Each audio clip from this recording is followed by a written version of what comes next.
আসসালামু আলাইকুম। সাধারণ শিবিরের একজন সমর্থকের যদি কোনো একটু ভুল ভ্রান্তি হয়ে থাকে, তাহলে মনে করেন দেশের মিডিয়া একদম উঠে পড়ে লেগে যায় কিন্তু ভিউজের আশায়। এখন দেখেন শিবিরের একটা চাঁদাবাজির খবর আপনারা দেখতে পাচ্ছেন। তো এটা কি আসলে সত্য নাকি মিথ্যা, আমি একটু রিসার্চ করার জন্য খুঁজলাম। এখন আপনারাই দেখতে পারবেন। দেখেন একটা টাইটেল, দেখেন টাইটেলটা দেখলেন তো নাকি? এখন কি মনে হচ্ছে আপনাদের? এখন একটু বিস্তারিত বলি। প্রথম আলোরটা আমি যাচ্ছি।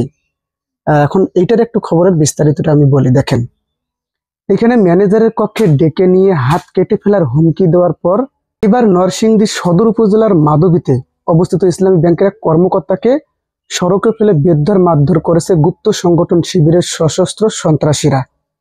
ঋণ খেলাপির মামলা করায় এবং ঈদের আগে এনায়েতে চাঁদা না দেওয়ায় এই হামলার ঘটনা ঘটেছে বলে জানিয়েছে ইসলামী ব্যাংক। দেখলেন, মানে কি বললো টাইটেলটা, আবার আবার বিস্তারিতটা একটু দেখলেন নাকি?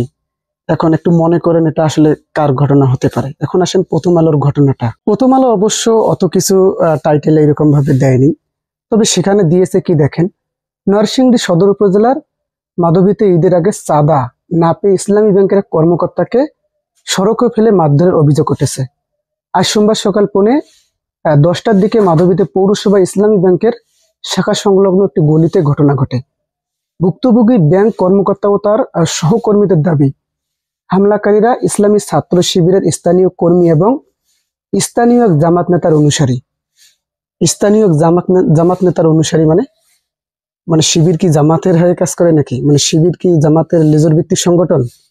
শিবির তো এমনিতেই তাদের সংগঠনের কাজ করে, বা জামাত নেতার সঙ্গী বললেন, এটা আসলে একটু অবিশ্বাসযোগ্য হলো। আর সবচেয়ে মেইন কথা যেটা, সাংবাদিক জুলকার নাইক, উনি দেখেন, উনি প্রথম আলোর বিরোধীতে পোস্ট করে। আপনারা জানেন যে প্রথম আলো ভারতের দালাল, ভারতের বা ভারতের এজেন্ট। দেখেন উনি আবার শেয়ার করেছেন এই প্রথম আলোর এই সংবাদটি। উনি শেয়ার করে উপরে সুন্দর সুন্দর করে টাইটেল দিয়ে লিখেছেন। তার মানে এখানে কি বোঝাতে চাচ্ছেন উনি?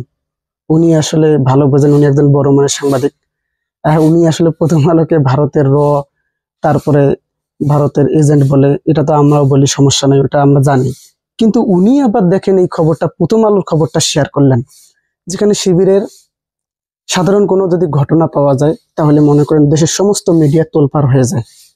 এখন দেখেন এরকম, বিশেষ করে ছাত্র দলের, আমি নামটা বলে দিলাম, ছাত্র দলের যত ফেসবুক আইডি আছে সব ফেসবুক আইডি থেকে কিন্তু এটা শেয়ার করা হচ্ছে। এটা ওনারা কেন করতেছেন আমি আসলে বুঝতেছি না। এবং সূত্র কিন্তু প্রথম আলোর সূত্র ধরেই ওইটা শেয়ার করতেছে। আসলে ওনারা কি আসলে বিশ্বাস করে নিছে নাকি আমি বুঝি না। আর কিছুদিন আগে থেকেই কিন্তু সাংবাদিক ইলিয়াস হোসেন আপনাদেরকে বলে আসতেছে যে দেশে আবারও জঙ্গি নাটক সাজানোর পরিকল্পনা চলছে। তিনি অভিযোগ করেছেন যে আওয়ামী লীগের হাত থেকে প্রথম আলো যেমন আওয়ামী লীগকে ব্যবহার করত, আওয়ামী লীগ যেমন প্রথম আলোকে ব্যবহার করত, তারা কিন্তু দুজনেই ভারতের প্রোডাক্ট। এখন প্রথম আলোর অফিস যখন শেখ হাসিনা পালানোর পর ভাঙচুর করতে গেল তৌহিদি জনতা, তখন কিন্তু বিএনপি মহাসচিব মির্জা ফখরুল ইসলাম আলমগীর প্রতিবাদ করেছেন এবং এটাকে ঠেকিয়েছেন।